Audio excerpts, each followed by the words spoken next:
कर सकते हैं।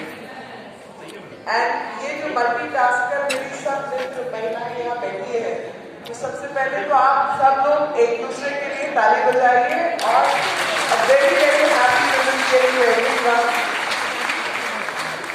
And whenever we discuss sustainability, तो जब सस्टेनेबिलिटी की बात होती है तो सस्टेनेबिलिटी सिर्फ एनवायरमेंट के लिए, सस्टेनेबिलिटी ह्यूमन रेस के लिए, सस्टेनेबिलिटी एक कंटिन्यूअस प्लैनेट अर्थ को सस्टेन करने के लिए, सिविलाइजेशनल सस्टेनेबिलिटी के बहुत सारे मतलब हो सकते हैं, लेकिन जो नर्चरिंग एक क्वालिटी चाहिए किसी भी चीज को सस्टेन करने के लिए, रिश्ते, परिवार, धरती, पर्यावरण या कुछ भी संजोने का जो काम है, नर्चरिंग की जो आदत है, वो मदर नेचर ने, प्रकृति ने महिलाओं को बहुत अच्छे से दिया है।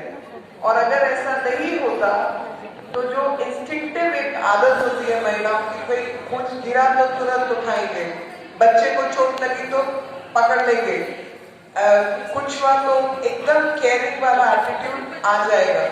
यही सस्टेनेबिलिटी के लिए जरूरत है।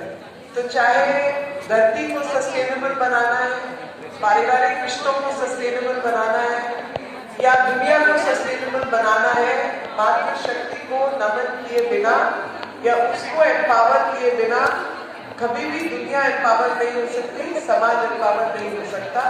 और मुझे आज प्रसन्नता है इस बात की कि जो मेरी उम्र के लोग हैं या मेरे से थोड़ी बड़ी उम्र के लोग हैं, वो लोग अगर अपना यूथ याद करें या बचपन याद करें तो अधिकतर लोगों ने बहुत किस्म की डिस्क्रिमिनेशन झेल कर यहाँ बैठे।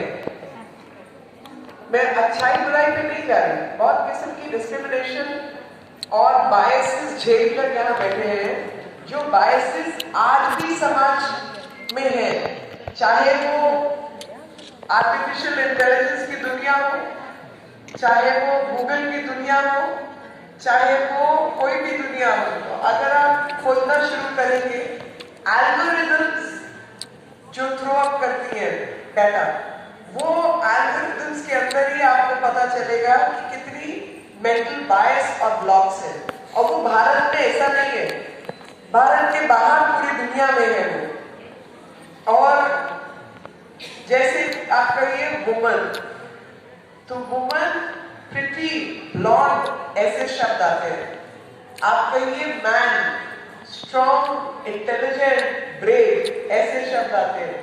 तो ये जो सिस्टमिक बायस है, उसी सिस्टमिक बायस को हटाकर, जब तक हम उस बायस को नहीं हटाएंगे तब तक हम सस्टेनेबिलिटी की बात नहीं कर सकते।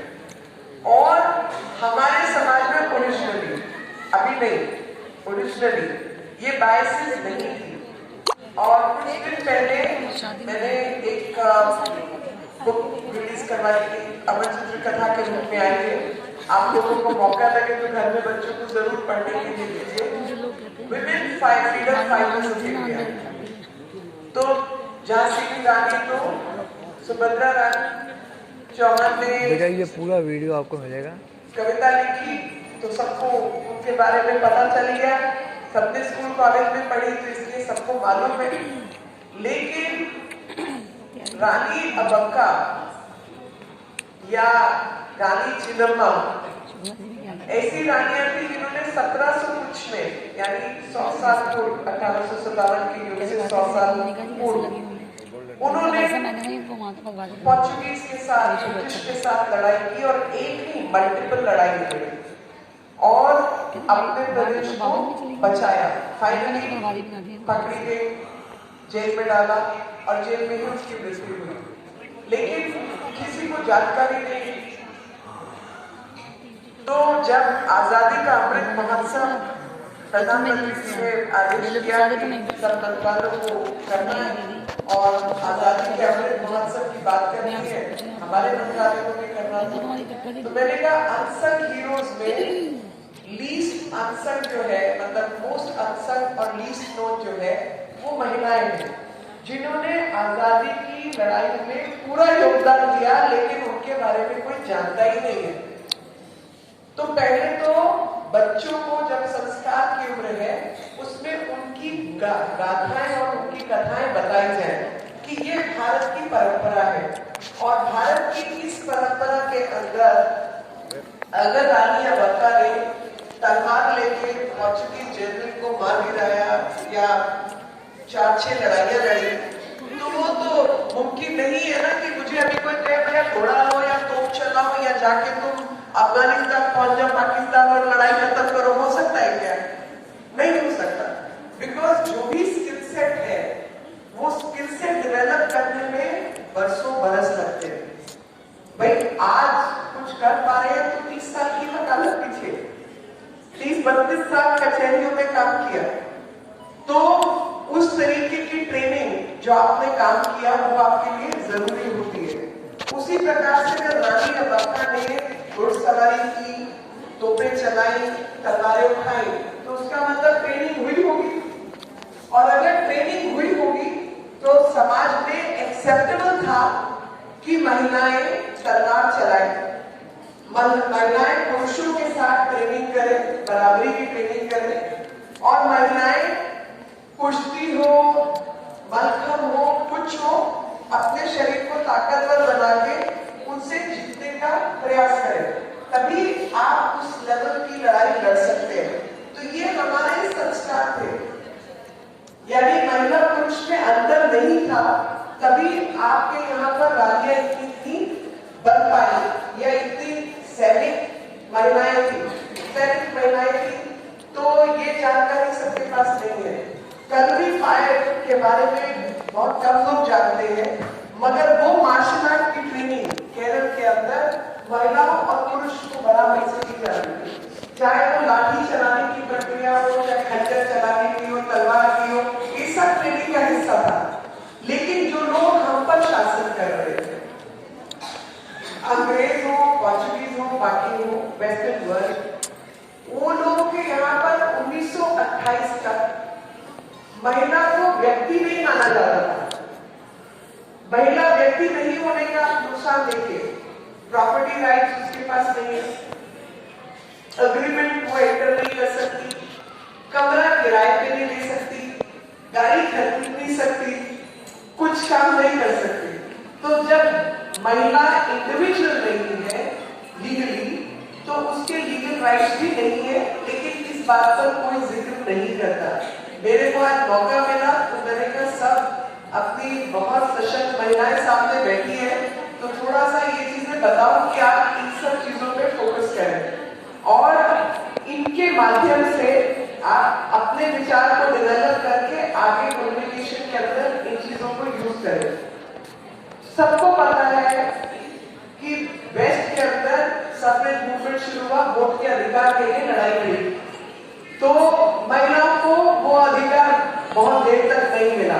मतलब स्विट्जरलैंड ने तो 1972 में वो अधिकार दिया, कितने लोगों को मालूम है? और सब लोग सोचते हैं वेस्ट में महिलाएं बराबर है, उनका दर्जा बराबर है, लेकिन सच्चाई कुछ और है, दिखता कुछ और है।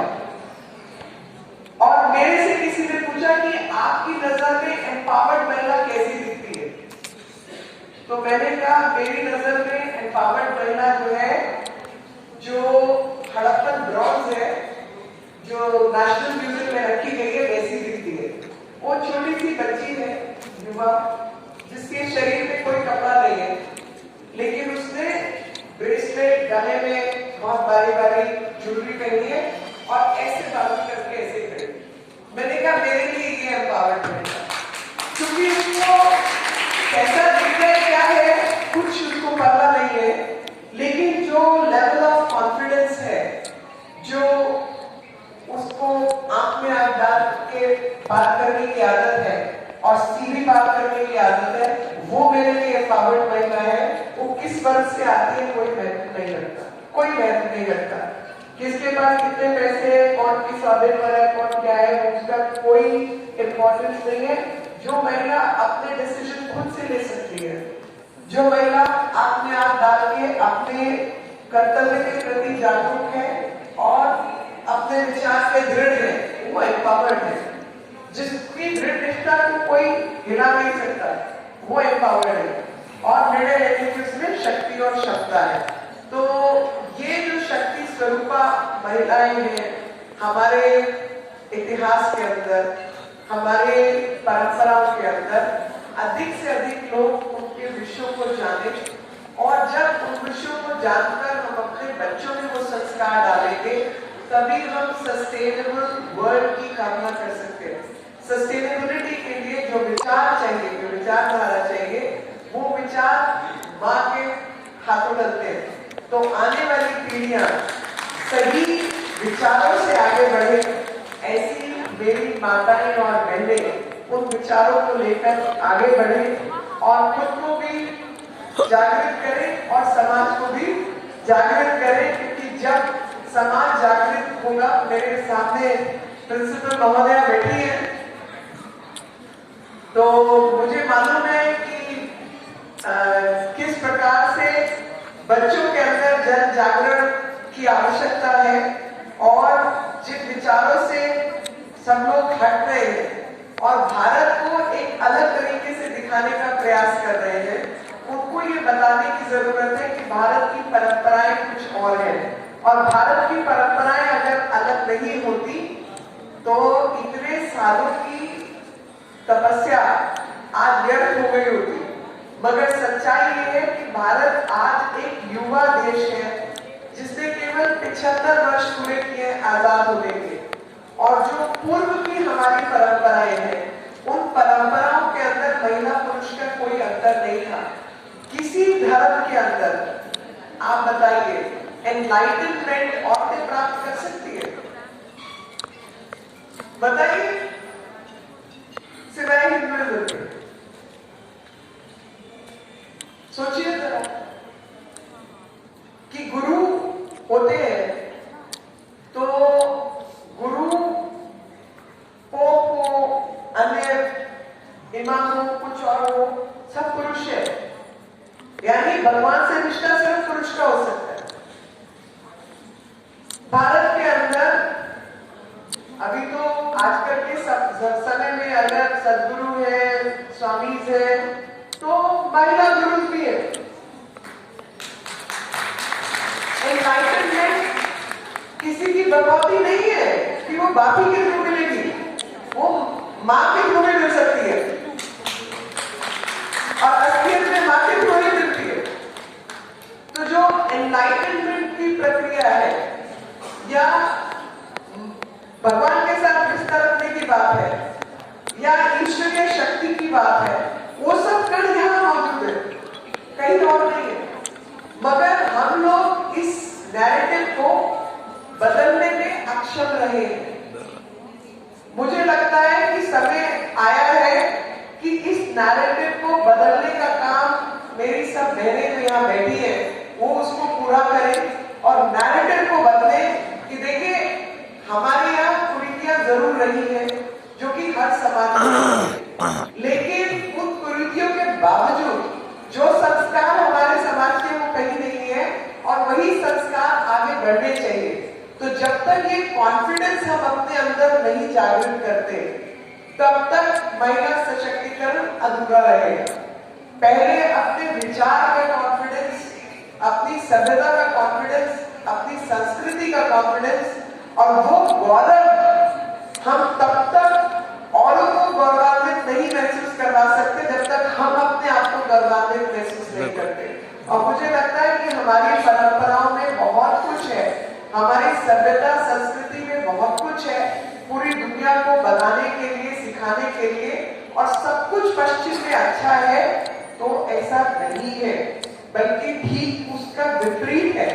तो जो कमोडिफिकेशन ऑफ वुमन बॉडी है वो भी उधर ही है। अभी मुझे लगता है कि जो मिशन मार्स की तस्वीरें हैं, उस समय भी मुझे याद है कि बहुत फेमस अखबार से एक महिला थी, कहीं पर किसी ने फटी हुई चीज को लेके कमेंट कर दिया था, तो मेरे पास आ गए वो कि भाई आपके लोग हैं ऐसा बोलते वैसा बोलते। तो क्या देखो, सबके पागलपन का इलाज मेरे पास नहीं है, लेकिन आपके लिए एम्पावर्ड महिला क्या है? तो मैंने कहा जरूरी नहीं उसको फटा हुआ जीन्स पहनना, मतलब उसकी मर्जी हो सकती है कि वो फटी हुई जीन्स पहन ले, लेकिन जो महिलाएं मिशन मार्स में काम कर रही है, मेरे जैसे साइज की औरतें हैं या मेरे से थोड़ी ज्यादा भी हो सकती हैं, बालों में उन्होंने मोतिया के फूल लगाए हुए, बिंदी लगा दी है और हम जैसी दिखती है, लेकिन ऑर्बिट में उपग्रह को घुमाने की काबिलियत रखती है। वो मेरे लिए एम्पावर्ड है। कैसा दिखना है वो जरूरी नहीं है, मतलब हो सकता है कुछ के लिए दिखना जरूरी भी हो सकता है, नेचर ऑफ वर्क पे डिपेंड करता है, लेकिन बौद्धिक कौशल, the intellectual capacity to do things, to make things happen is what is important. And when we do that, we can also look good. It's okay. It's okay to look good also. But primary जो quality है, वो quality उस विचार की, उस काम की, उस मेहनत की है, जिसके माध्यम से आप समाज को बदलने की क्षमता और शक्ति रखते हैं, और वो क्षमता और शक्ति ही सही मायने में एम्पावरमेंट है, and that is what a confident woman looks to do. Empowered woman looks to do. And I'm sure हमारे पास सैकड़ों हजारों ऐसे उदाहरण हैं अपने समाज के। तो I feel अभी मेरी कल एक मेरे मित्र हैं राजीव चंद्रशेखर जी, जो कि स्किल्स के भी मंत्री हैं, तो एक बार बात हो रही थी तो मैंने कहा भाई देखो, माली की जो बड़ी बहुत ऐसी स्किल्स नहीं है जहाँ महिलाएं होती है, तो माली की नौकरी में मेरे को महिलाएं नहीं दिखती है, प्लम्बर मेरे को महिलाएं नहीं दिखती है, वुड क्राफ्ट में बढ़ई औरतें नहीं दिखती हैं, इधर सब महिलाओं को लेकर आओ, that's the job you have to do. So he told me yesterday कि प्लम्बिंग के अंदर हमारे यहाँ पे बहुत सारी महिलाएं आजकल आ रही हैं और हमने बहुत सारी महिलाओं को प्लम्बर्स बनाया है। तो मैंने कहा, कहते लेकिन एक बात बताओ, तुम लोग दिमाग से थोड़े शादी हो। मैंने कहा क्या हुआ? कहते वो प्लम्बिंग सीखती है, प्लम्बिंग करने के लिए नहीं, सुपरवाइजर बनने के लिए। ये प्रॉब्लम आ रही है। तो वो सब महिलाएं आजकल प्लम्बिंग सीख रही है और सुपरवाइजर बन रही है प्लम्बिंग। तो मुझे बड़ा अच्छा लगा सुनकर कि this is the kind of quality people like me look forward to in the talent that this country has। इस देश में महिलाओं को बहुत कुछ दिया है, लेकिन और बहुत गड़बड़े भी हैं। तो जो गड़बड़े हैं, आइडिया सेट 75 में उन गड़बड़ों को ठीक करने का काम हम सबने करना है, और गड़बड़े ना हो, आने वाला समाज जो सुधरा हुआ समाज हो और हमारे सबके सपनों का भारत पूरा हो, वो तभी हो पाएगा जब महिलाओं को उनका उचित स्थान, सम्मान और अपॉर्चुनिटीज मिले। और हम कोई स्पेशल स्टेटस की जिक्र नहीं करते। All we want is greater opportunities for women, and when opportunities come, we have the merit and the ability to prove ourselves। हमारे पास वो शक्ति है, वो क्षमता है कि हम समय आने पर अपने आप को प्रूव कर सके कि हमारी काबिलियत क्या है, और काबिलियत के आधार पर ही हम समाज बनाना चाहते हैं, which is merit oriented। We want nothing as favor। कुछ हमको अधिक नहीं चाहिए, लेकिन मौका चाहिए कि हम अपनी ताकत दिखा सके, अपनी काबिलियत दुनिया को बता सके। आने वाले समय में भारत में महिलाओं को अपनी काबिलियत दिखाने का अधिक से अधिक मौका मिलेगा, और महिलाएं पूर्ण निष्ठा के साथ, प्रयास के साथ अपने आप को समर्पण के भाव से आगे बढ़ाने का, समाज को सही दिशा दिखाने का काम करेगी। यही सस्टेनेबल होगा, और यही भारत ही नहीं बल्कि विश्व की सस्टेनेबिलिटी का एक मूल मंत्र बनेगा। इन शब्दों के साथ आप सबका बहुत बहुत धन्यवाद। Very happy women's day. मेरे सभी मित्र, मैं दिल्ली से बाहर थी 2-3 दिन के लिए, तो इसलिए आपको आज पर्सनल इनवाइट दे रही हूँ। 3 बजे